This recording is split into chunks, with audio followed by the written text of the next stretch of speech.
I'm just living the dream. I'm in love with the lights.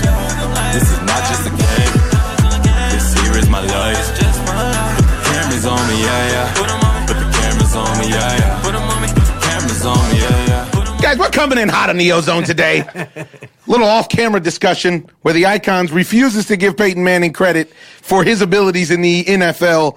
Now, I am no crazy Peyton Manning fan myself, although he does watch Ballers, which I appreciate. Nice. Oh, man. Nice. He gave him the T. Like when you walked in, ladies and gentlemen, we got a special guest. We'll introduce him in a minute. Like when you walked in and T just went crazy and he started to cry. So Peyton Manning does when he sees anyone from the Ballers cast. Ladies and gentlemen, here live in Koreatown, it is the Ozone. I'm your host, Omar Miller. I'm here with my brother, as usual, Terry Miller, also known as the Icons with a Z on social media. And we have a very, very special guest, family in the Ozone. He's back once again to display his knowledge and his non-support for 45. Ladies and gentlemen, from Disney Stuck in the Middle, Mr. Joni Evans. Hey. No. And the fans go crazy. Icons coming in hot. So anyways, you got headphones? You're not going to listen to what Nice. One of these things. We call these cans in the industry. So we're coming in on a discussion where we're talking about Brad Stevens and his ability to neutralize Ben Simmons, and in game one of the Eastern Conference Finals, LeBron James and company. But, we're saying that potentially he's Popovich-ian or Belichick-ian in the sense of taking out of your Jets, Jets, in a way of taking out your main player. And, and then the Icons decided to say, yeah, that was kind of like Peyton Manning in the Super Bowl. Big difference that I saw there is that Peyton Manning is out right now shining his ring. I saw him. He was in the parking lot, actually. He was shining. He follows me sometimes. He's a ballish. And you just won't give this guy credit. Why won't you give him credit for the because Super he Bowl? lobbied to get the rules changed in the NFL. I can't front on that. Yeah, first and foremost. And not only that, he didn't really do anything in the Super Bowl. They could have let Brock Osweiler play, and Brock Osweiler would have done just as much, or if not better. If you're just like he did in Texas? No, but he's the one who got Denver to where they were in the Super Bowl, and then they decided to take him out. Not all the way. Peyton Manning was hurt. He was hurt for about 4 or 5 games, and Brock Osweiler came and stood it for 3 games. And Brock Osweiler, that's when everybody thought he was going to be the real deal. Well, he probably could have been if they wouldn't have smashed all his hopes and dreams. Poor kid. Look, Peyton Manning wasn't a huge part of that Super Bowl winning team, but his career is ridiculous, and he should have won a couple more Super Bowls in there. Why? Because he's Peyton Manning? Dan Marino never won a Super Bowl. Does that take anything away from Dan Marino? No. I don't think so. But Dan Marino never lobbied the league to change the rules about passing, about defense. Well, at least he's changing rules fairly as opposed to changing them by cheating. Oh, who cheated? Yeah, who cheated? Who records practices? Who deflates footballs? They didn't say that was illegal at the time. That's why he did it. Oh, I'm not a crazy Patriot fan like that either, because I believe that they've changed the rule for Tom Brady as well. About hitting the quarterback. You got these guys coming in full speed, and then they have to stop on a dime so they won't have to touch him. It's unbelievable. Which has to put more torque on their own personal legal ligaments as opposed to putting the pressure on the quarterback's ligaments. And if Tom Brady ever gets touched, he turns around and cusses the ref out and says, "Look at this." Good, he's handsome. There you go. He explains everything. So what about all of us not so handsome people? That's our problem. That's our problem, folks. That's our problem. At home sometimes with my girl, sometimes she touches me. I look for the ref, and I don't know. He's never there. It's weird. One time he was there. It was really weird. She said it was the ref anyway. He didn't have on a uniform, but I was like, all right. Anyways, yeah, guys. So we got that wasn't even the intro. That was just coming in hot. But we had a lot of sports action going down this past weekend and this past week since we've left you. And we also have something just hot off the press, breaking news.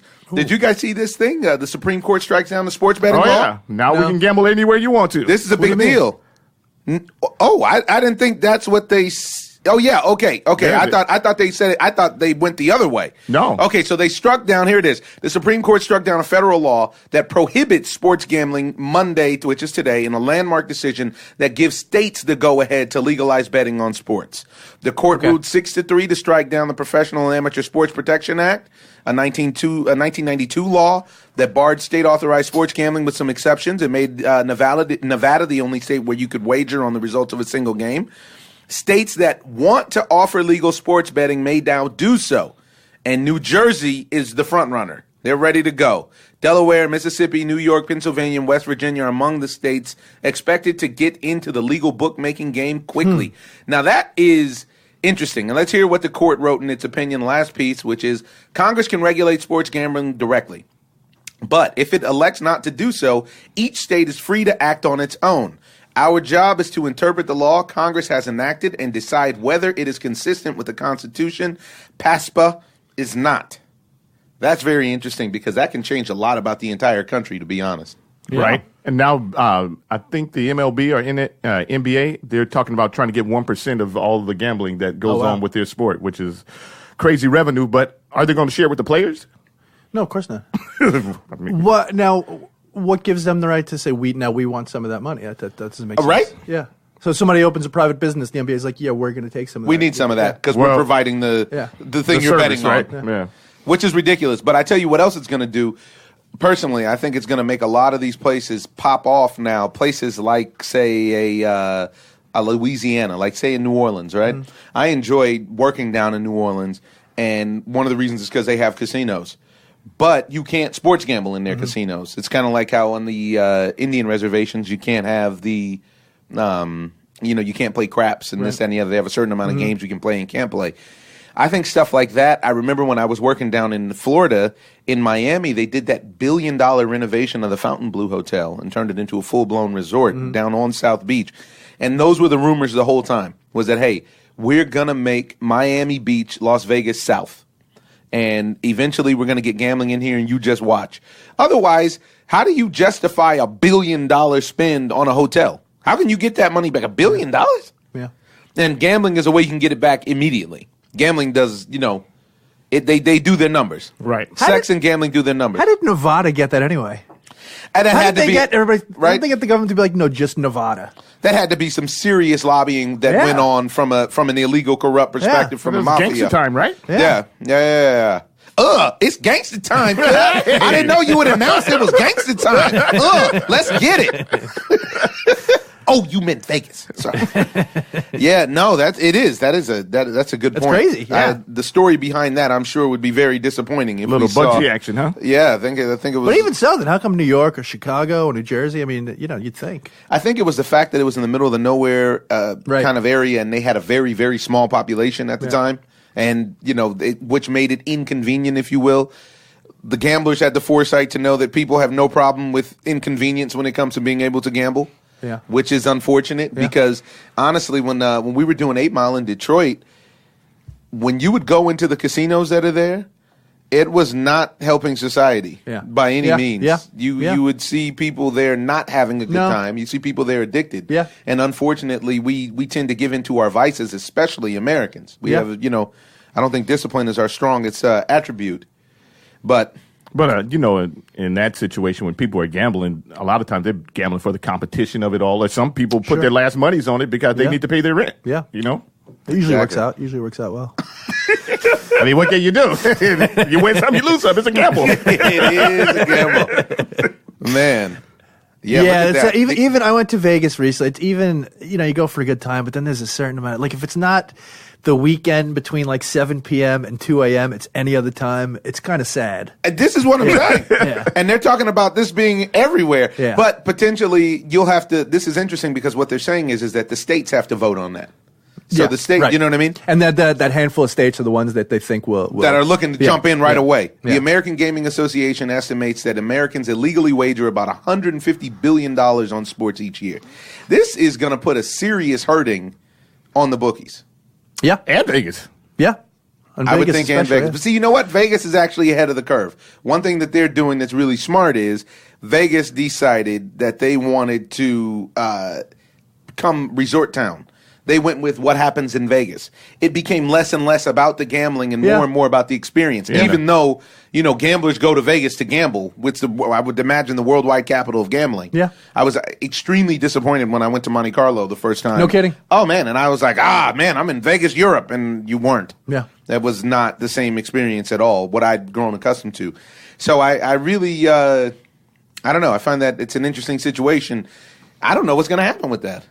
That's funny. I never thought of that. Vegas is more of just like a party town now as opposed to a gambling They've changed their image. They've successfully rebranded. Yeah. They rebranded. The shows, everything, the food, the restaurants. Family friendly now. You remember, I don't know if you guys came over from the East Coast, but from here, our father used to drive us out to Vegas, and he'll tuck you into Circus, and he's gonna go do adult stuff. Yeah. We'll meet back at the buffet. Yeah. You go to Here's a couple bucks. Here's a couple bucks. Go play the arcade games. But Circus is beautiful. Circus.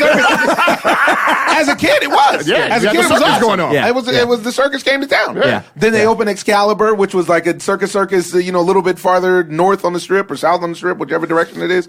And then west, I think. And then now it's all about everything. Yeah. It's actually a beautiful place to go. The restaurants are ridiculous. Insane. Ridiculous. I've gone to Vegas a few times and not bet $1 on anything, which is unheard of for me. Yeah, that is unheard of. Yeah. We would go in New York. We'd go to Atlantic City, and Atlantic City was disgusting. But that's because your man was running it. That's right. He sure was. And my dad would leave us there would be an arcade in the hotel.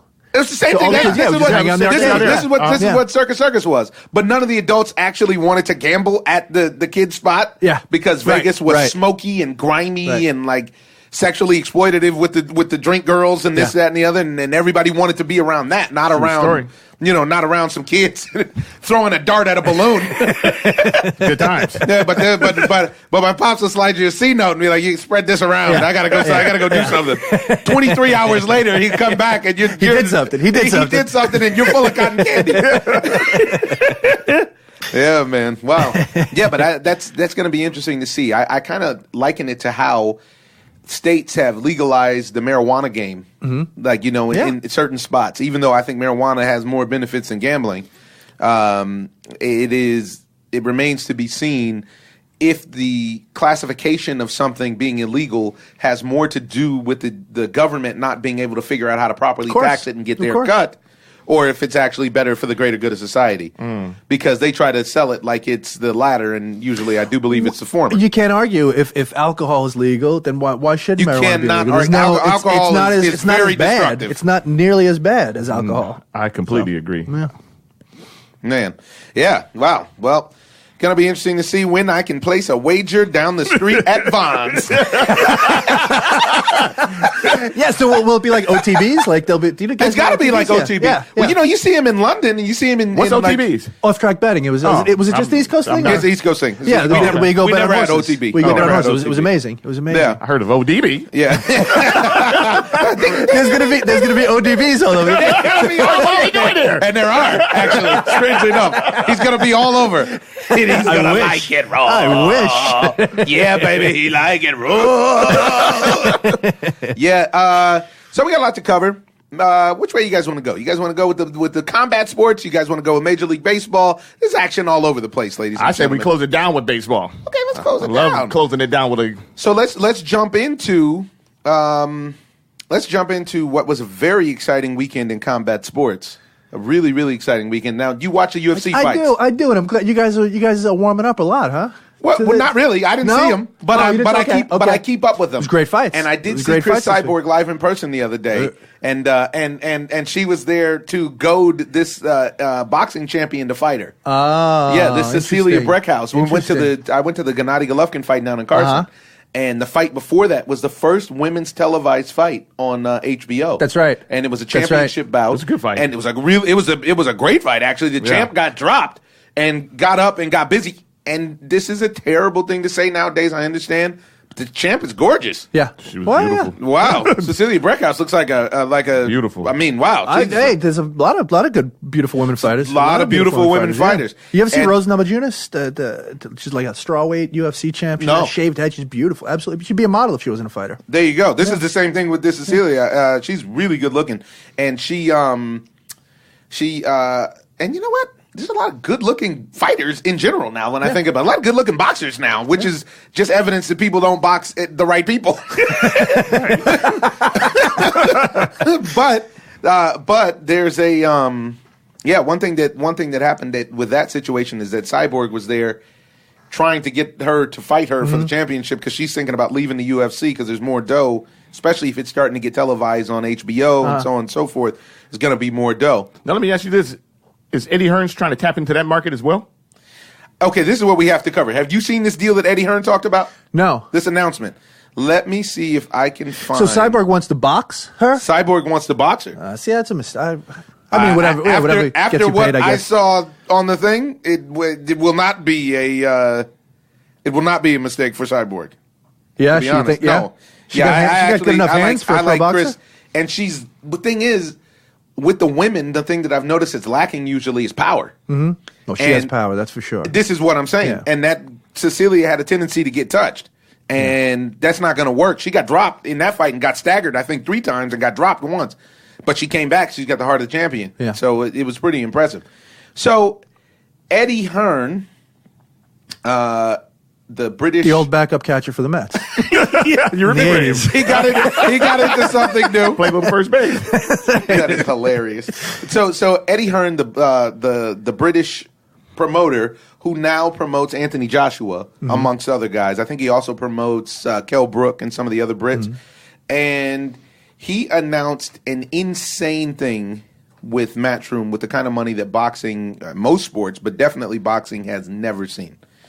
All right, so outside of the cheesy acronym of a company, it's called DAZN, DAZN, but you're supposed to pronounce it DAZN. Why wouldn't you? Well, exactly. So this is what he plans to do.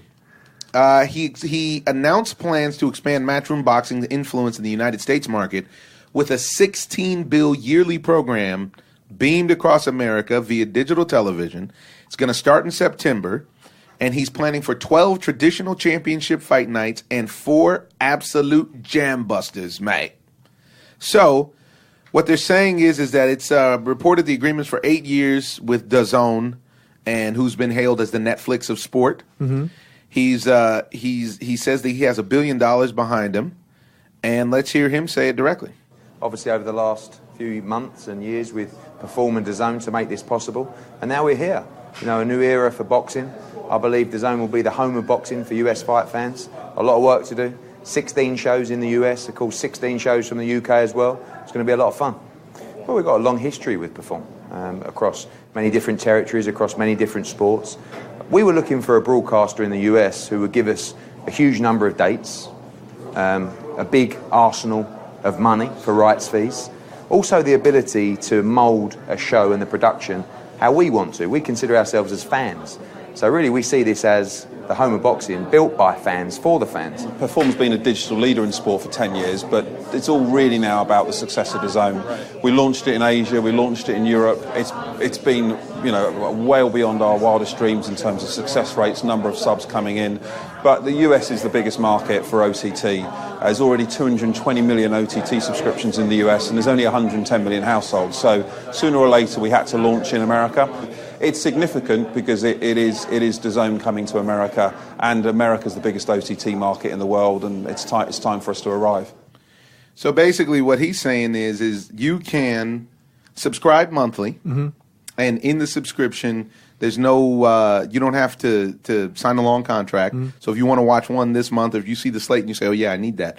And what he's doing is he's openly trying to poach everybody. He wants to poach Wilder from... Oh, so he's getting fighters to fight for DAZN. He's not just saying, we're going to broadcast this fight. That's it. And he says, look, we got $1 billion behind us. The money is there, and the dates are there, and the distribution will be there. No longer... He had another longer video where he's talking about, hey, no longer will you have to worry about the champions actually fighting who they're supposed to. No longer do you have to worry about things going the way that they're supposed to go, because these are the matchups that people want to see. We have the money to get guys to fight, and we know that the United States wants to see these fights. Let's set it up. Sign with Matchroom and DAZN. Now, what I'm wondering is that's not collusion by any standard or anything. You can just go and poach somebody else's fighter like that. Well, the contract's got to be up at some point. That's it, right? Well, this is the thing, and this is what just happened with Anthony Joshua. Anthony Joshua's contract was up with Showtime after this last fight with Joseph Parker with the unification belt. And so now Anthony Joshua is a free agent. Yeah. So this could be but Wilder's a very not. lucrative thing. No. Okay, Oh, you're saying just by saying I want to sign you afterwards? no, that's fine. That's fine. Okay. And you can't do that with sports free agents, right? You can't. Yeah. You can't. Normally with free agents and whatnot, you can't just start talking. Yeah, you can't start talking. You know, Magic's been fined a few times for saying stuff like that. But I guess since there's no sanction and literally no union or anything, you can do whatever you want to. Yeah. Wow. And herein lies the thing. This is what guys are talking about. Guys are talking about same thing we've been talking about in the OZone forever. Why don't any combat sports have a union? It's absurd. I know. It makes sure that an old boxer has to pass the torch. Yeah. Because he's going to run out of money eventually. Yeah. And already the numbers are inflated in the sense that they never actually get that number that you see them. Right. You know, they get 20 million. No, the purse is 20 million. Well, they don't actually get that. I remember when I did that picture with John Leguizamo, you come to find those guys most of the actual fighters are getting 20% of of that purse, whatever their stated purse is. Right. Most of them. That's why you see guys that's before now. Taxes. No, that's after. That's everything. Yeah. They get 20%. Actually, yes, after taxes, they're paying somebody else. Pretty much, right? No. They're getting 20%. And what they're doing now, you see the fighters, and Lennox Lewis was a pioneer in this. What they're doing now is they're starting their own promotional companies, and in that they're getting their money. But this will break up this whole thing with the stables, you know, because you can't see this guy fight because he's on Showtime and HBO's got this guy and. So here's my I'll be devil's advocate here. So what happened in mixed martial arts, however many years ago it was, with Pride Fighting and UFC, when UFC just went crazy and bought everything, and everybody was so excited because we were going to see all the fights, and we saw all the fights. We saw Mirko Cro Cop come here and fight all the heavyweights here. We saw Shogun Rua come over here and fight everybody, and it was great. But then. Now what we see, here's what I see with the problem, and I love MMA, is now it's just UFC. So you have UFC who used to just be where once you were established, you came as a great fighter to the UFC. Right. And then people wanted to see the fights. Now what I'm seeing a lot with UFC is that now they have to build a lot of young fighters up. And there's no room for that in the UFC, I don't think. So there's too many shows now. And right. They're like every weekend. Yeah. And now you're seeing guys who have fought 5 or 6 times in the UFC. You never used to see that. Right. They would be like, "Oh, I can't wait till that guy gets to the UFC. That champion in that other division, in that other promotion comes here and fights. I can't wait till he comes here." And used to dream about these fights, and it made it more exciting. Now it's just. Now and then the market is flooded. And you got fights, and it was a great fight. But you got fights like Lyoto Machida versus Vitor Belfort. Oh yeah, and it's like, which was a great fight, but it's like none of those guys are relevant. Neither of those guys are really relevant anymore. And he looked great. He looked great. But. Yeah, but he looked great against him. Exactly. That's the whole point. Yeah. It was a smart matchup for the UFC itself. Yeah. But against a younger stud who knows what he's going to look like. Right. And then you have, and then that under that same vein, this is how they keep control. You know, and shout out to Czech Congo, the big homie Czech Congo, put it down in Bellator in the first round. A lot of guys are going to Bellator, which is great. Yeah. You need competition. It's very healthy to have the competition. I really think that this is the most important. And what else I also think is important is you see the WBC is actually finally putting some pressure on Canelo to enroll in the testing. What's even worse than that is it seems like he's fighting it. That is even worse than that. That doesn't. Like, I'm going to take the juice, and I don't care. You can't stop me. There's no collusion. What can you do? Yeah. They removed the WBC, which is the most important sanctioning body, removed Canelo from their rankings until he enrolls in VADA testing. Yeah. And Canelo's like, nah. I never liked you guys anyways. Who's got the IBF belt? Do they test too? Damn it.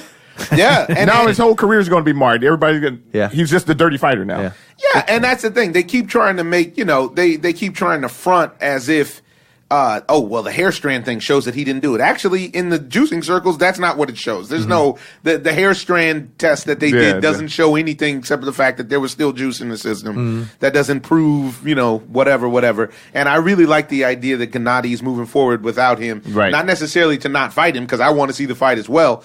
But why should he do that? Why should Gennady, who also is a good looking fighter, right? So why should he sacrifice potentially his health? Yeah, like after fighting. Yeah. Yeah. Isn't it a given that he would beat him again? I mean, Well, we beat him the first time. That's what I'm saying. So He isn't beat him it the like first time. what's If you're him, you're thinking to yourself, I've watched this tape 20 times. Yeah. I beat this guy Yeah. pretty well, probably like 8-4. Yeah. And yet, somehow or another, they cheated me. Then I come to find he was cheating then, and he's cheating now. You know what? Let me go somewhere else and get this money. So it's been established. He actually did good numbers on HBO against Vanis. Oh, did he? Rosen. They did like 1.8 million viewers or something like that. Or 1.3 or 1.8, something like people that. still want to see Stubbo. he's the best, right? So people That's what you want. He's the pound for pound. Yeah. In my opinion. Not according to ESPN. Oh, man. They got your boy Lomachenko. Oh, here it is. Let's speak on it. Let's speak on it. That's disgusting. So wow. I mean, I didn't want to go vomit, but what I did. What I saw was a lot of net writing. This past Saturday, man, I don't think I've ever seen such lopsided commentary. This was the dictator type commentary. This was the Kim Jong Un commentary. It was. This is when Putin plays in those hockey games, and surprisingly, he scores 4 goals with 12 assists. Like, wow. It's like, geez, this guy's a stud. Why is he in the league? He's 65. He's playing with 20-year-olds. They can't hold him. He's better than Gretzky. He's the great one. And so Lomachenko walks in. They have the nerve to say that he's the biggest draw in boxing. I was just like, wow. And first and foremost, if that's the case, why is he fighting on ESPN? Come on, man. For free. Yeah. And secondly, there's a bloke across the pond, man. He's selling out 90, 100,000 seats, you know? And he's a heavyweight. And he's the big boy. He's a heavyweight. He's a heavyweight. Also a good-looking dude, by the I way. mean, come on, What's man. going on here? I need to start boxing. Damn. Get myself together. Yeah, so Lomachenko Linares. All right, we talked about it a lot. Did you happen to see the fight, Joe? I did see the fight. I'm more of an MMA guy. I watched the fight just because it was there. So I don't know enough about it, but I do know. I talked to my brother. My brother loves it. He's a believer. No. Here's the thing. Now I want to quantify this because the Loma Twitterverse came for me. They did. On Saturday I saw that. night. Yeah. And did they? They were hurt. What? Their feelings were hurt. Feelings were hurt. I mean, I had somebody ask me if I'd ever taken a liver shot. I said, man, he's overrated. You ever taken a liver shot, bro? I don't know if it was a threat or a real question. Maybe both. Maybe both. Yeah, and so here's the thing. I want to qualify this off the top. I think Vasily Lomachenko is a good fighter. I think he's a really good fighter. I think he is top 10 pound for pound. To throw him to the top of the pound for pound list after 12 fights, 13 fights, especially with Triple G. Yeah. Terrence Crawford? Yeah. Earl Spence. Come on, dude. The big fella, Anthony Joshua. And Deontay Wilder. I mean, and you have, honestly, Sore Run's guy, the Thai homie, who came and beat the undisputed pound for pound boxer in Chocolatito for the past, maybe 3 years. Chocolatito, the little guy, he fought at 112, was the undisputed pound for pound champion. He was like 47-0, 48-0, something like that. And this guy came over and cleaned his clock in a war and then came back 4 months later and knocked him out cold in 4 rounds. And I mean, even though, did you see that sidebar? Did you see that he's going through a bad breakup right now? He said he's not ready to fight. He was going to do a rematch with that fight that we saw down at the Superfly. He was going to do a rematch with Juan Marco Estrada. Oh wow! And his trainer came out and said, his promoter came out and said, look, Sore's not in a good place right now. He broke up with his girlfriend, his sweetheart of his entire life. Wow. They had nothing together, and somehow or another she popped up with another dude, I think on Instagram. And the Thai homie is devastated. Wow. And so he's collecting. Should wrap up his career. He's collecting himself. Which explains why you need to be handsome to be a boxer. Oh! Wow. He was probably a better looking boxer. That's right. She went with. That's right. Damn. Yeah, and so he's him. I mean, because he's just been inactive for a couple months. I still got him higher on the list, I would say. But there's a fascination with Lomachenko because I think he's been marketed well. I think Bob Arum has done a good job with him. All of the pundits, including our own Ellie Seckback of ES News, spends a lot of time with him in the gym. His training is fascinating, and his story is fascinating. You know, his dad had him do ballet when he was young. He had to do other stuff. His footwork is incredible. Yeah. That's not even in question. Yeah. But what I saw with the fight was a lot of vulnerability. And if you were able to watch the fight independent of ESPN's super biased commentary, turn down the volume. Man, because they would lead you to believe that he was totally dominant the whole fight. And what I saw was a smaller man landing punches, but receiving punches from a bigger man that had an effect. Right. I saw it. Then the biggest problem that I had with Jorge Linares, who I have big respect for, I've met Jorge before, he's a great champion. And I've seen this a few times in fights that I've watched with Vasily, and you can only see it a few times because he only has 12 fights, is the opponent seems to wait for Vasily. And that's what Salido, who is the one loss in his 12 wins, or 11 wins, whatever it is, that's what Salido did not do. Salido went in there and roughed him up and bullied him and pushed him around. And there was a couple holes in Vasily's game that I saw, and it had to do with that. Vasily wants to be cute. He wants to use footwork. He wants to go out there and do the toro and the pasa doble and this, that, and the other and make it cute and this, that, and the other. He doesn't want you to bully him. He doesn't want you to push him around. He doesn't want you to actually go to his body, which was evidenced by the fact that really what I think in watching the fight again, what got Jorge Linares knocked out was the referee's insistence on acting as though punches that were on the belt line were low blows. But that was, which then in turn caused him to be hesitant to go to the body. Yeah, that was Lomachenko's corner. They kept complaining about it. And then Loma too. Yeah. Loma too. In the middle of the ring. In the middle of the ring. And I don't know why fighters stop while he complains. I mean, that's not my problem. Yeah. And that he's susceptible to straight shots, by the way. Yes, he is. And that seemed to cause some hesitancy for Jorge to let his hands go to the body because he didn't want to get a point deducted. And with as biased as the ESPN commentary was, there is absolutely, positively no way that those punches were low. Otherwise, they would have showed him 30 times. Mm-hmm. They didn't replay any of the supposed low blows. I know they I saw didn't replay the knockdown that much, did they? Did you see that replay when Lomachenko got knocked down in the 6th round? They did not replay it much. They actually had nothing to say. I heard them spellbound.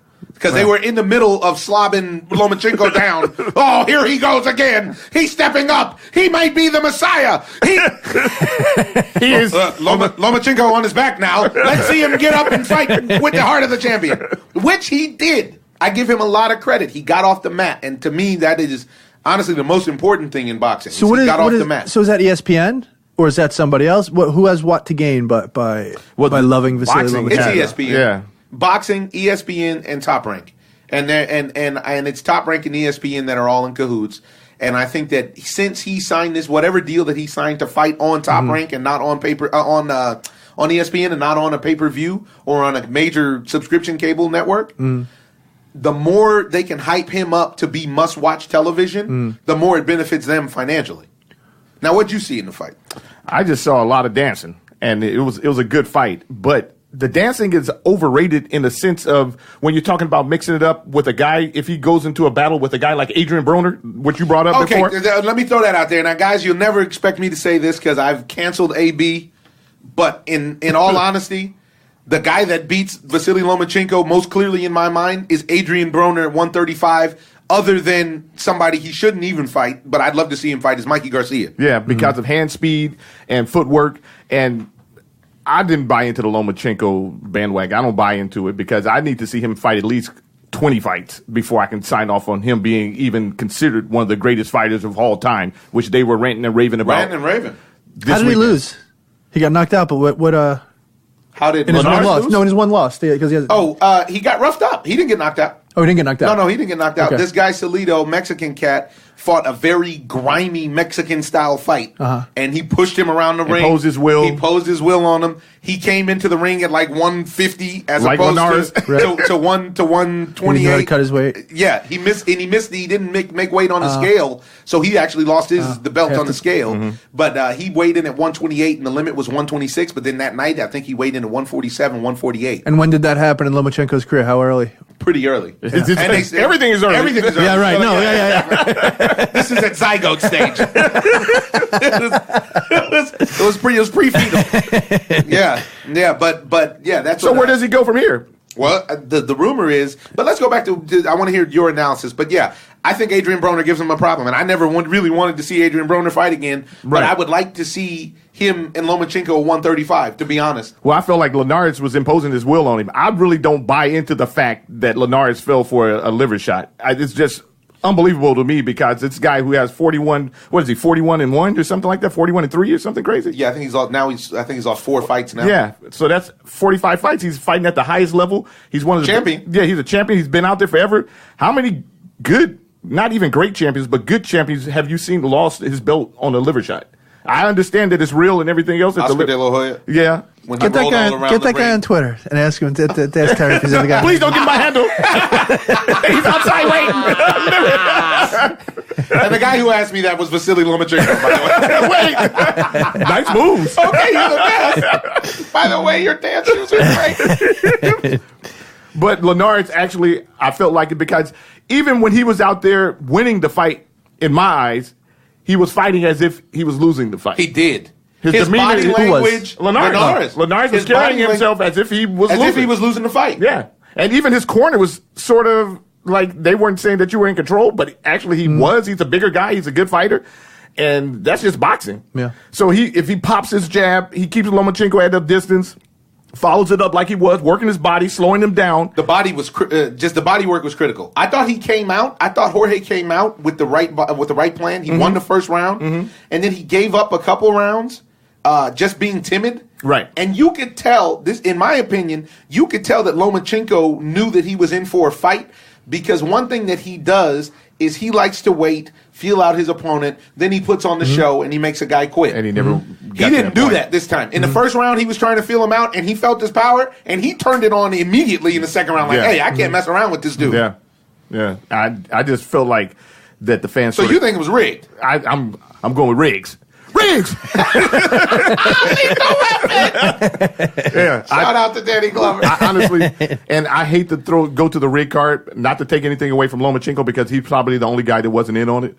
But I really believe that in a way that it wasn't. I can't roll. I can't go as far as to say it's a full. It ain't full blown. Riggs. I can't go with Riggs. Tito. I can't go with Riggs. You're questioning me. That's pretty.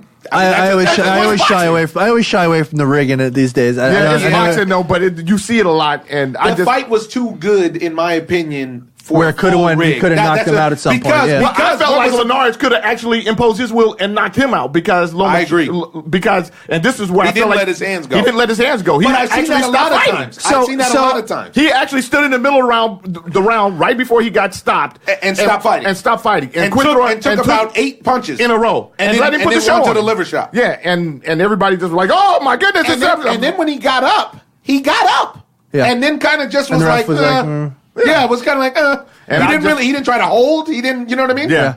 So I just don't buy it. Yeah, he's a champ. And you expect something else from the champ besides rolling over, getting into a round where he's probably going to win or can impose his will maybe and even stop Lomachenko. Because it wasn't like Lomachenko was in crazy trouble, but I felt like he was doing enough to dominate the fight. He imposed his will on him. He was a bigger guy. He was a stronger guy. Lomachenko was just fast. You could even see that his punches weren't even affecting him like that. His punches didn't have major steam. They were sharp. That's the thing about him. He's really sharp.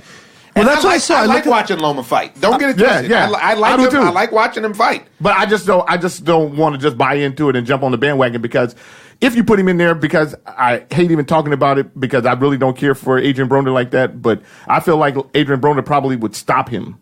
I don't know, but you don't know which Adrian Broner is going to show up. Yeah, which Adrian Broner is going to show up. Yeah. But if the Adrian Broner shows up that just showed up his last fight. The last 6 rounds. Yeah, in the last 6 rounds. First 6 rounds, he got the crap beat out of him. And what about Mikey Garcia? Because that's somebody Mikey Garcia that's a different animal. In my opinion. That's a different animal. Mikey Garcia stops him. Because he's fast, too.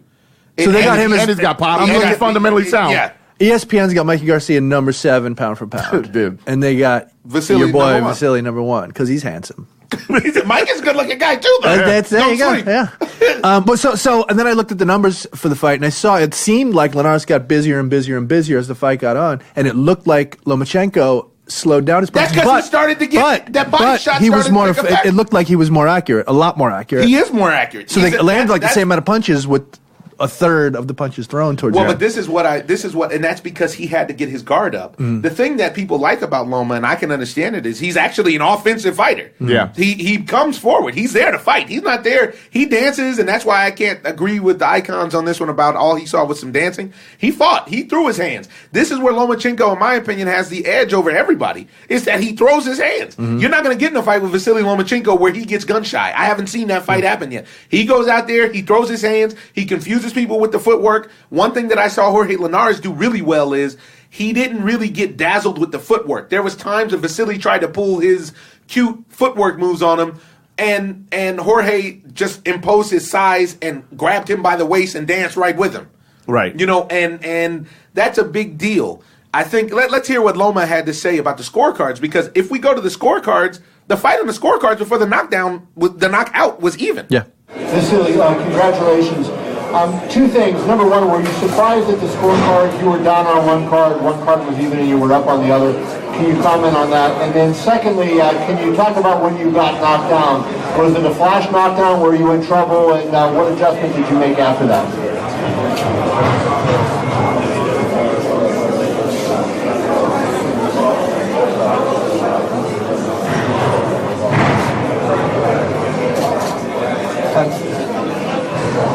About judges, no, it's not my job. It's not my work. I can't commentate their job.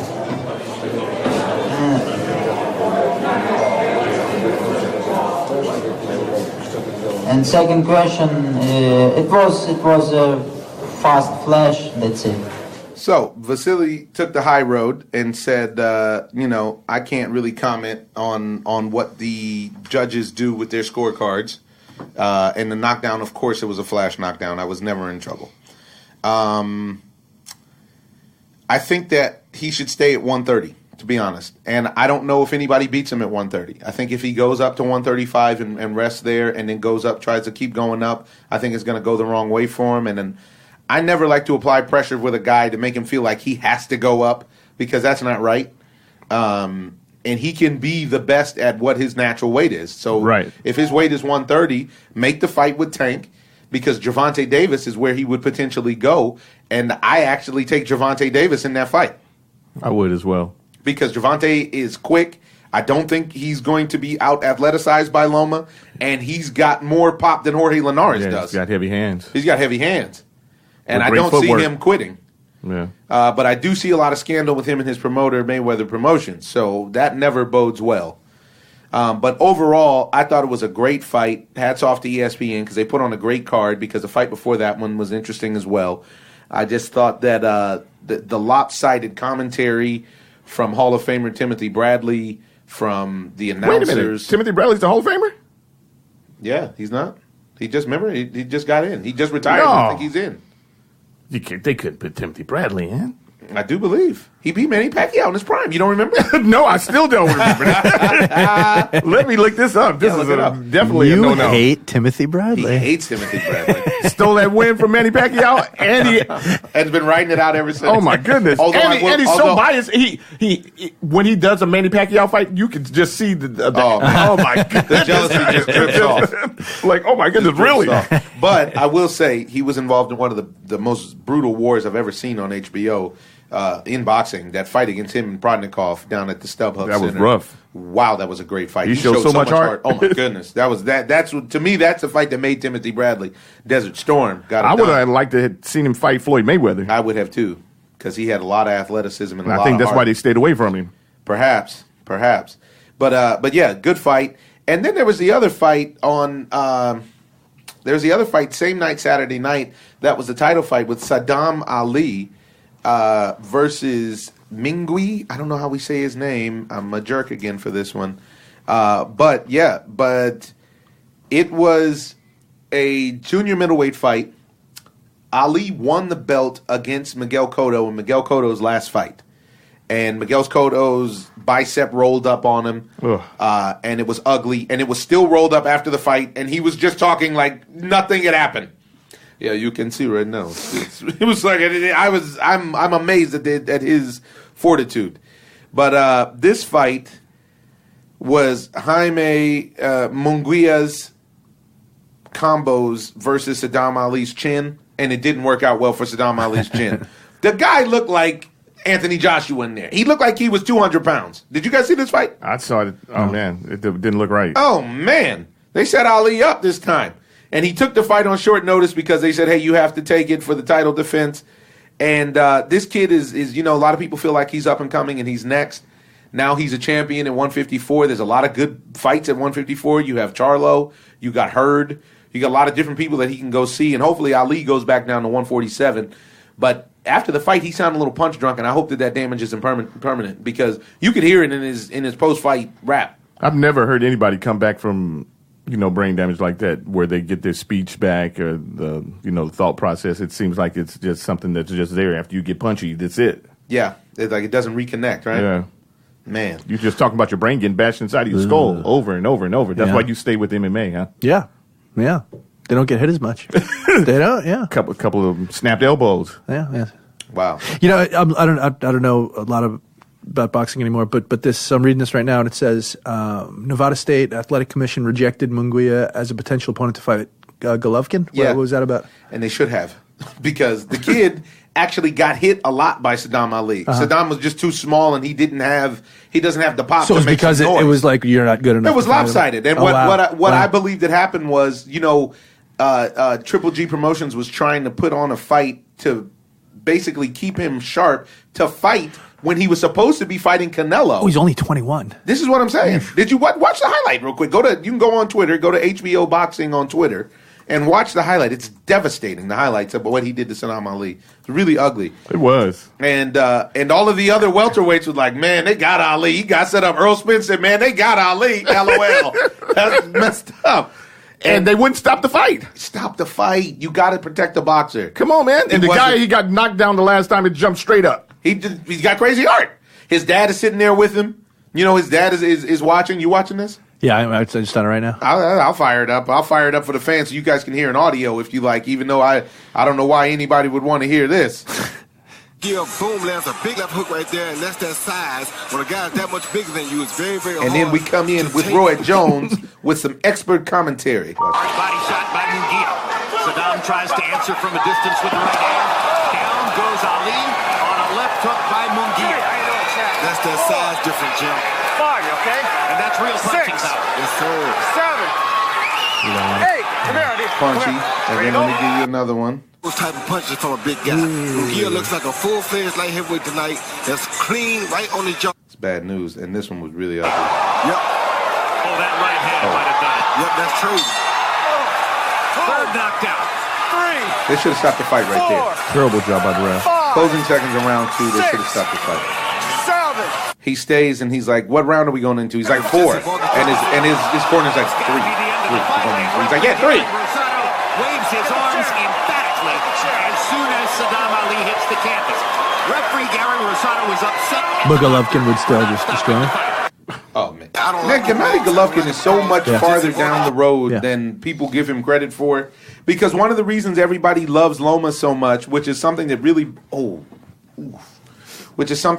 bothers me about the way that they sell Gennady short is last time. He fights, and Roy, take us through it. The lead left hook right there. All he had to do was hit Saddam one more time, and you knew it was over with, which is why I was...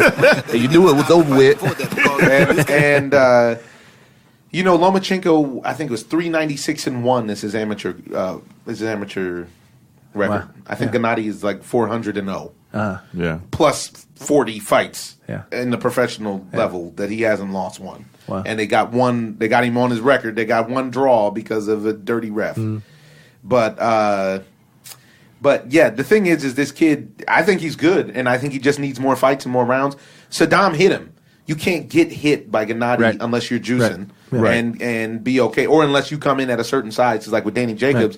Danny came in about 185 on fight night, 180, 185. He was able to absorb punches that usually guys don't absorb. Yeah.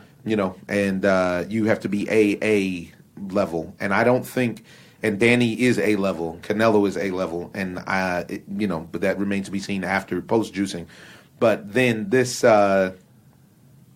situation, this kid is young and he's going to be hungry, and he just needs some more fights. And there's a lot of great fights to make at 54. He doesn't need to come up and fight Triple G at 160. Or if he can, because obviously he's big enough. But he wanted to already. But he wanted to. Crazy. He wanted to. Yeah. And so it is crazy. It wasn't a good idea. Yeah. But even at 160, there's a lot of good fights to be made. He's got Charlo. He's got Danny Jacobs. He's got Canelo. He's got a lot of fights. Truth be told, it might be a good fight for Canelo to get back in the swing of things, once he comes off of his ban. That kid shouldn't fight anymore. After that kind of punishment, that kid just got knocked out. No, that's not who we're talking. We're talking about the guy who did the knocking out. Oh, I thought you were like that kid needs to wrap it up. No, man, we're not talking about it. We're not talking about the homie Saddam. Oh, yeah, I'm in here punchy. Yeah, you took a liver shot, bro. Let's go, kid. Yeah, so it's I don't know, and it's terrible too in social media the fact that you can't have a difference of opinion without people going completely nuts, because I got people riled up. It was hilarious. And I actually agree with those. I actually agree with those scorecards. I could have seen Loma up around. I didn't see it, and I could have seen the draw, the fight even. Mm-hmm. I definitely could have seen the scenario where Jorge is up around after that knockdown. But again, he definitely was up after that knockdown. But after, and then he took the next round off. This is what I'm saying.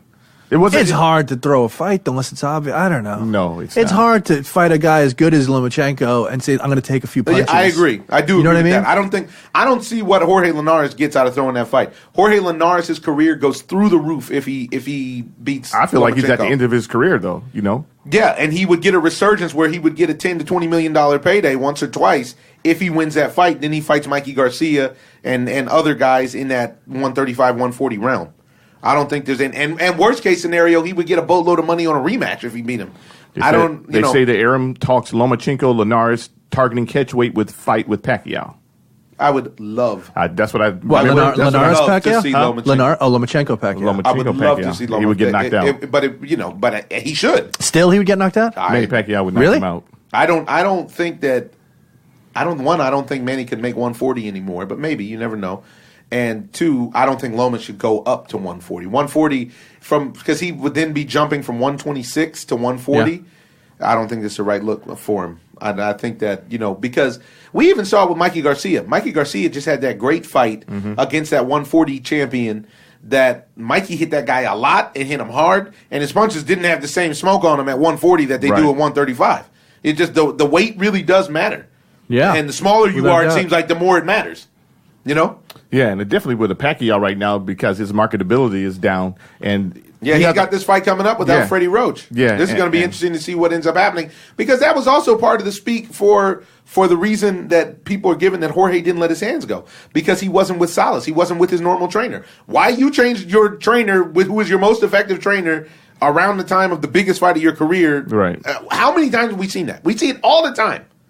It even happened with that female fighter. And it happened with Kirkland. Remember when Kirkland didn't want to use I always want to call her Ann Rice, but not Ann Rice. The women's trainer, she's a monster. And she's the one who gets Kirkland's mind right.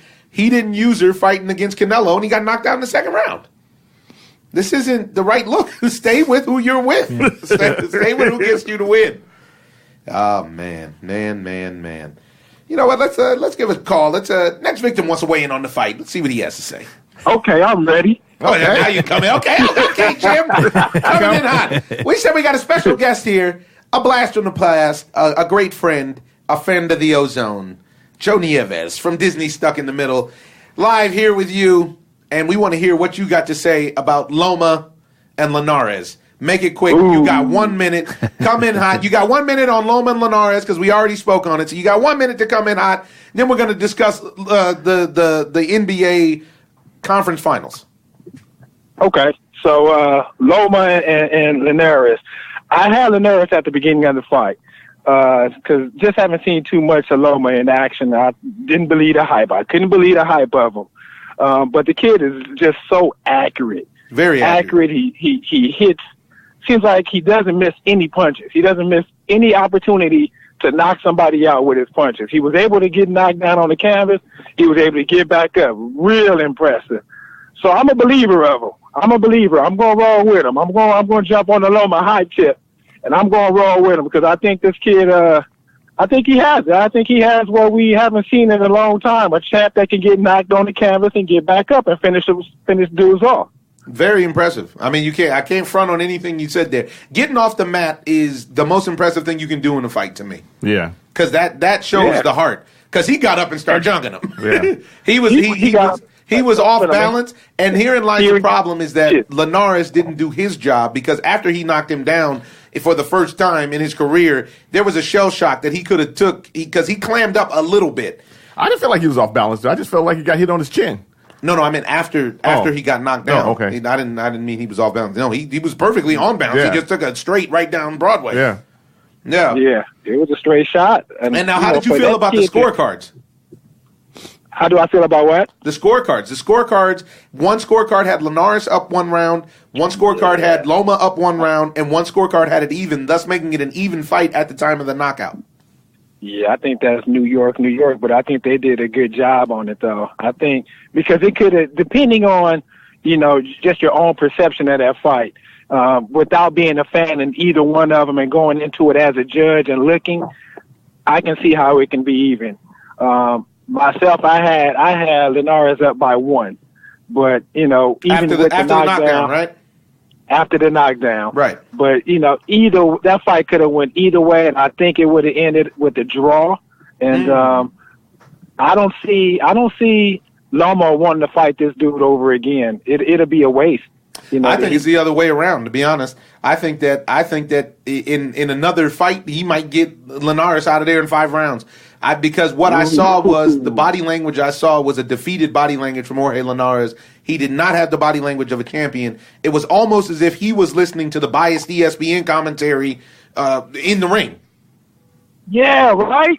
Like they was in the corner with him. Yeah, because he didn't make no real adjustments, and the dude Loma was on the attack the entire fight. I'll say maybe 1 round he was, he stepped back and was like, okay, let me see if I can take this kid's shot, but Loma was on the attack, and I couldn't understand it because it was like Linares was doing everything that the ESPN coordinators cast was saying. Unbelievable. He was doing everything. It was like, man. Icons thinks it was rigged. He always doing it. He nasty. He actually rigged it. he actually got involved in the Supreme Court board sports gambling, and he rigged it. All right, real quick, NBA talk. How do you see this Cavs and Celtics series playing out? The Celtics came out and put down some very interesting work yesterday. How do you see it playing out, and what do you expect out of Golden State and the Rockets tonight? You watching basketball, Tito? Absolutely. With the Cavs, I still think that Cavs are going to pull it off in either 6 or 7.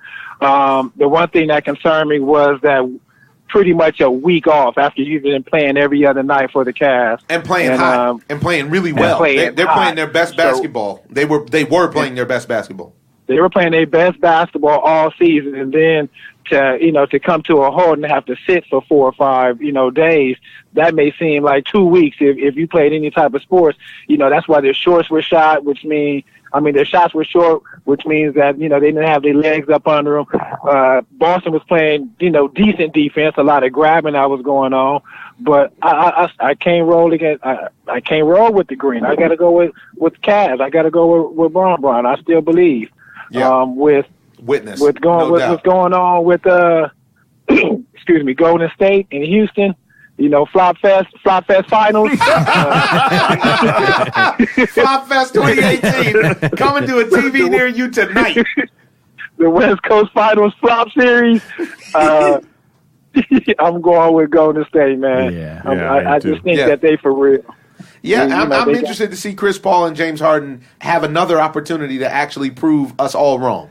To be honest, what do you think, Joe? You know what? Just having them in LA, Chris Paul here, and just having so many hopes for the Clippers, and just never pulling through with that. Never team. coming through. I just lost Harden, and he's a wonderful guy, and he's amazing. He but I just don't see it, and I just don't see it anymore. And I also no matter how good James Harden exactly. I've seen James Harden put up crazy individual numbers, but not the kind of crazy individual numbers and that you've also seen James Harden give up. I have seen James Harden give up and go to the strip club. We've seen what Golden State does in big games. Yes, we have. Yeah. And they're full steam. They got everybody. They have everybody. It's a problem. And the other series, like we were saying before, it's LeBron versus Brad Stevens. Who's gonna? It is. I mean, that's what it is. That's what it is. And LeBron said, "What's going to happen?" I have zero level of concern at this stage. Yeah, exactly. I didn't go to college, so it's not March Madness. You get better throughout the series. You see ways that you can get better throughout the series. Would everybody like to see LeBron with the crazy photographic memory real quick? No. Let's play it. Yeah. This is pretty awesome. It is. We ran him the first possession. We ran him down all the way to 2 on the shot clock. Marcus Morris missed a jump shot, followed it up. They got a dunk. We came back down. We ran a set for Jordan Clarkson, and he came off and missed it. They rebounded it. and we came back on the defensive end, and we got a stop. They took it out on the sideline. Jason Tatum took the ball out, threw it to Marcus Smart in the short corner. He made a three. We come back down, missed another shot, and then Tatum came down and went 94 feet, did a Euro step, and made a right-hand layup timeout. I mean, come on, man. Well, he was wrong. Tatum went 96 feet. and they remember your lines. And what's hilarious is that the press room applauded him. What you saw there is that LeBron James in 42 seconds was more accurate and answered more questions than President Cheeto has in almost 2.5 years. Your boy Cheeto hides from the press. Oh my goodness. Yeah. So. Zero concern. I'm with King James as well. Yeah. 6, maybe 7. And again, that's a good point. I didn't even think about that point. Do it for the tipper, but I think you're absolutely right. There's a little ring rust that took place, especially because the Cavs were playing momentum ball. They were really on a high roll after Game 7 with the Pacers, steamrolled right over the Raptors. And it's going to be interesting to see what Brad Stevens comes up with, but I noticed that we have a lot of chatter going on from defenders, guys on the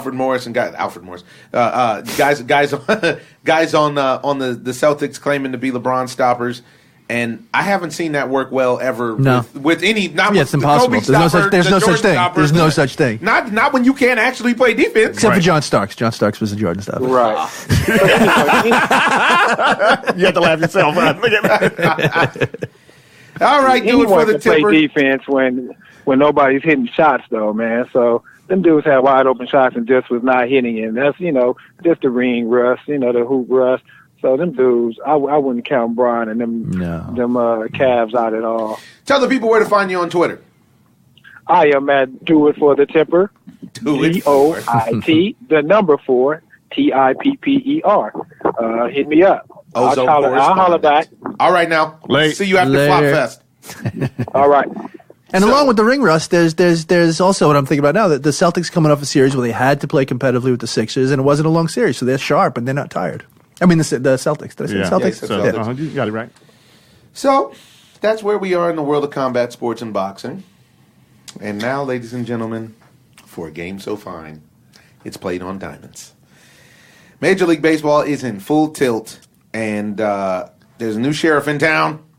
And his name is the Oakland A's. I got a theory. The Oakland A's are the best team in all of baseball. I didn't expect that. Exactly. We keep you on your toes on the Ozone. So listen to this. The Boston Red Sox were clearly the best team in baseball. They were like 15-3 or something crazy like that. They went up to Oakland and got no hit. And then I think they lost 2 out of 3. Then the Yankees win 15 out of 16.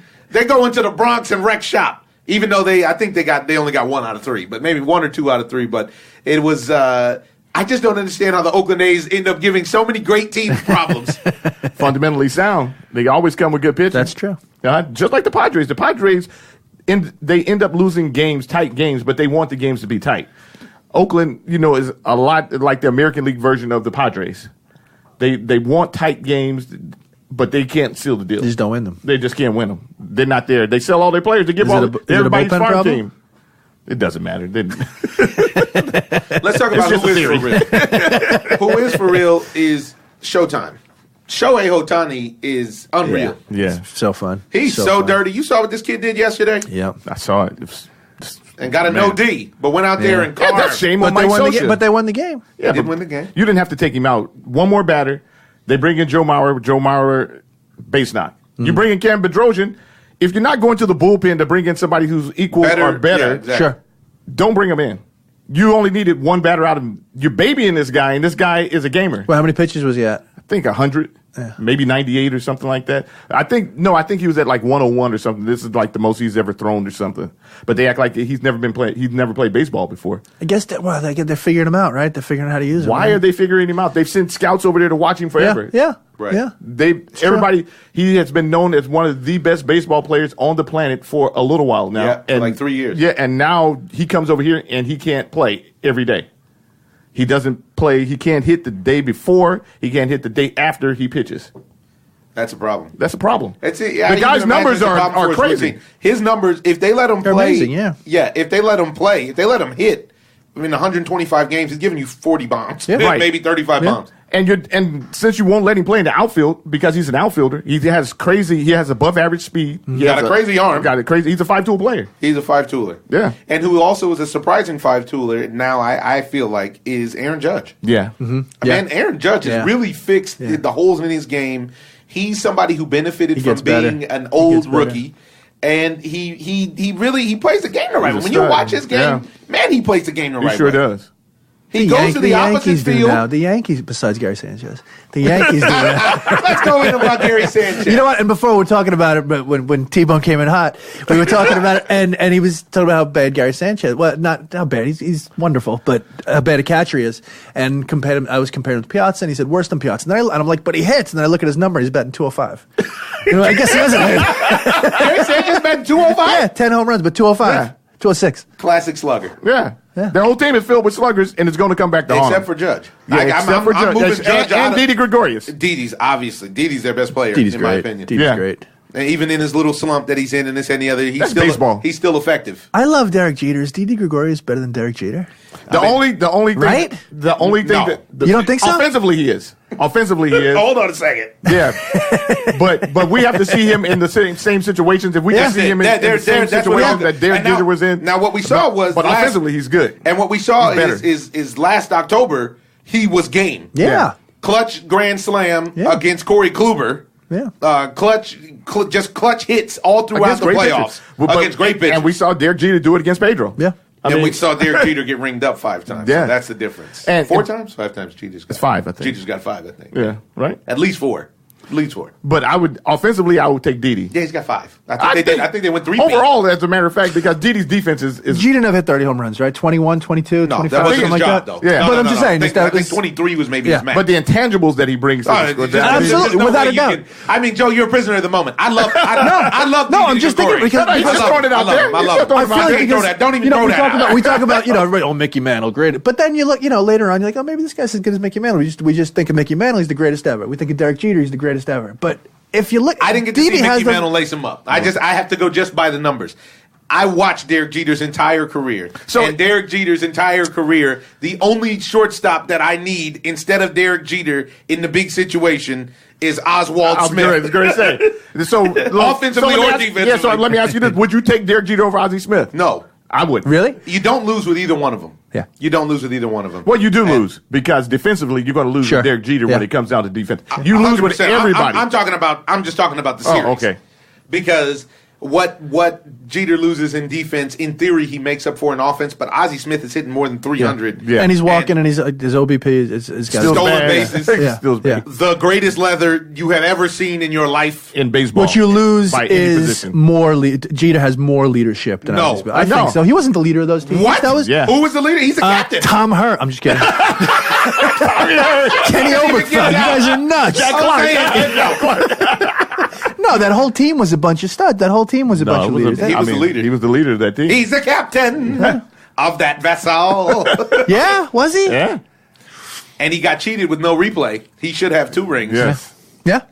Yeah. Yeah, you obviously are not going to lose with either one of them. No, both of them. But if I plugged and played and they said you had to pick one shortstop, I'm taking That's your Ozzie shortstop. Smith. That's your shortstop all time. Taking Ozzie. All time. Wow. All time. There's no doubt. Yeah. I have to. I'm sorry. Joe, don't act like you didn't see I don't know. Ozzie Smith's highlight Of course I have. Of course I have. He has the greatest play in baseball history, period. It's not even anything close. I mean, literally. I'm trying to think about I'm trying to think about the shortstop. And Jeter's besides them two. monster. Yeah, of course, I don't know. I don't know if there's he is. a bigger Jeter fan than me. To be honest, I love Jeter's work. His body of work is incredible and handsome. Oh, he could box. But Ozzie Smith, what Ozzie Smith did for defense is yeah. Ozzie Smith, low key, kind of ruined Barry Larkin's awesome Hall of Fame career. He sure did, right? That was just because Barry Larkin was a great shortstop. Yes. And never got the credit that he should have gotten. Right. I was happy he went in the Hall because he deserved it. Because people recognized how great he was. His players, his fellow players, his peers recognized. Yeah. You felt like he never got the love from the fans because every single game was must-watch TV with Ozzie Smith. Yeah. Even if it was just for the opening intro for him coming out and doing somersaults. I mean, All-Star games, World Series, forget about it. No, I love People need to go to YouTube and look at that ground ball up the middle when he was in San Diego and barehands it. So many, but everything. He was just Everything. his range. His right- yeah. Don't even bring it up. The range is outrageous. I don't know. It was close defensively. Nobody. Yeah. Barry Larkin, maybe. Yeah, honestly. Omar Vizquel I was and about Barry to say Larkin. Omar Vizquel. Omar Vizquel, yes. Omar Vizquel. Omar Vizquel had crazy leather. Yeah. Like Ozzie Smith-esque leather. Yeah. But you just can't. If you watch the game, if you were a baseball player and you watch the game, that's who you wanted to play like. He was hands down every year Topps Gold Glove card every year. Yeah, And he played on turf, yeah, which slowed him down a little bit. Yeah, but his work in San Diego. Oh my goodness! Are you crazy? Well, not only that, this was before the Tommy John surgery. Right? He messed up his arm. He messed up his arm, and he made the adjustment. And he made the adjustment. He And he started had a throwing the ball on the beautiful run. Afro. Yeah, He did. Absolutely. Oscar Gamble. Yes. Speaking of beautiful afros, I just found out that Eddie Murray lives in Valencia, where I live now. Oh, really? Yeah. Really? I'm looking forward to seeing Big Ed. Yeah. Even though Eddie Murray rocked a curl, maybe did. now he. Nice. now he That's right. Yeah. We got to meet Eddie Murray. Remember when we were with Ozzy?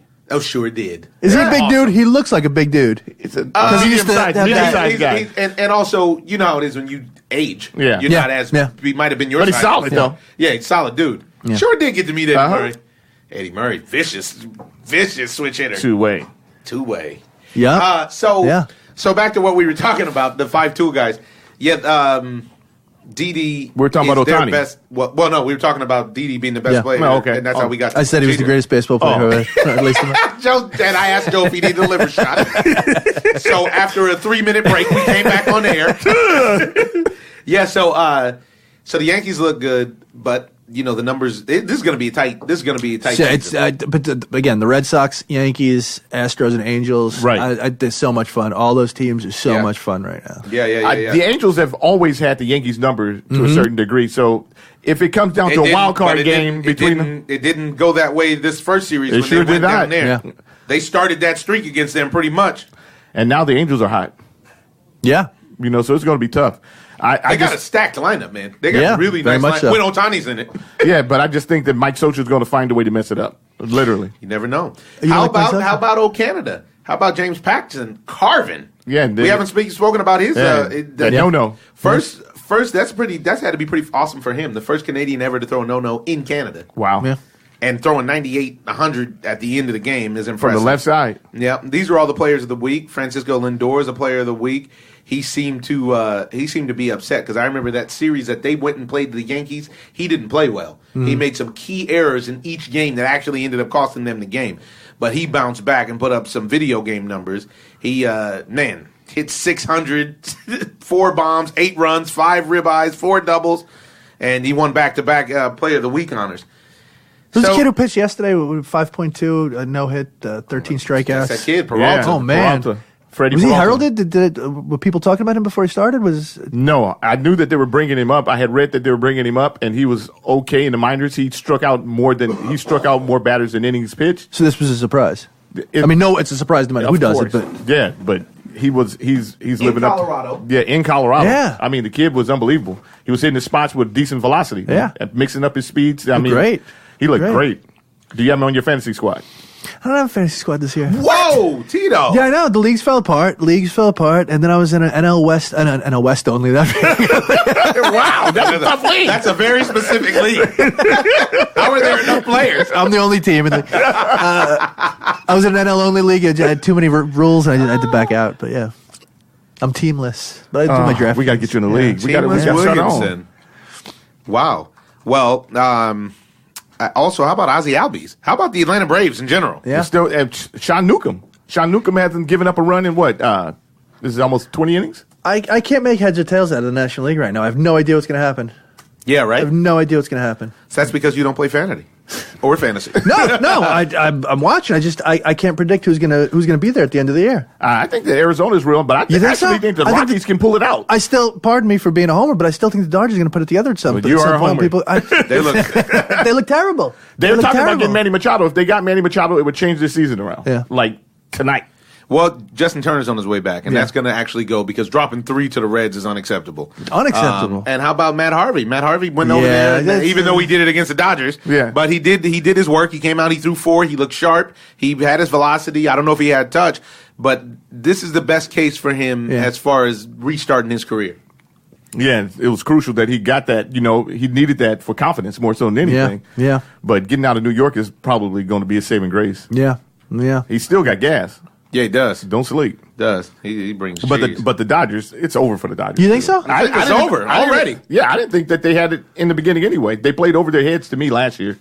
But, you get lightning in a bottle if you can bring up some of those rookies to make the replacement. But you have Kershaw down now. Rich Hill, of course, Every went down time with he the pitches, blister. Yeah.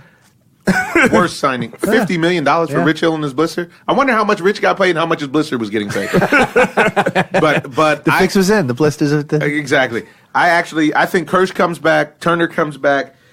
Over Seager's the past not coming back. Seager's not coming back. Second bit's his name, Forsythe will come back. The past 2 or Logan, oh my goodness. The past 2 or Kuroda 3 will come. No, Kuroda's done too, or Kuroda? no, the Hyunjin Ryu. Oh, you bring him out of retirement. Wow. You are a homer. Wow. And then Nomo. Exactly. But Hyunjin was pitching so good. Yeah, but Rue, he's injured, right? We got Rue down. You have Kershaw down. You have Seager down, and Cody Turner down. Turner coming back. and then Cody Bellinger is just not up to code yet. Yeah. Actually, his numbers, when you look at his numbers, they aren't as bad. Yeah. But for some reason, they don't feel as effective as his numbers say. And that's tricky because I know that how real He's giving you the numbers Eric are. Carrolls right now.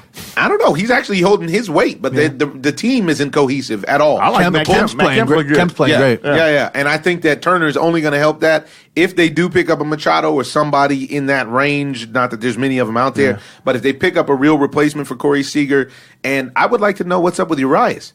I know. They're not talking about him at all. They're not talking about him at all. Well, his shoulder injury, he's not supposed to be back until the end of the probably. No, he the had end of the Tommy season. John. No, he didn't. He had a shoulder injury, which is worse than Tommy John. Oh, I thought he had Tommy John. No, he has a shoulder injury, and he's working back from his shoulder injury, and he probably won't be back. They said until probably August, which means September. And Rich Hill's blister got a shoulder injury as well.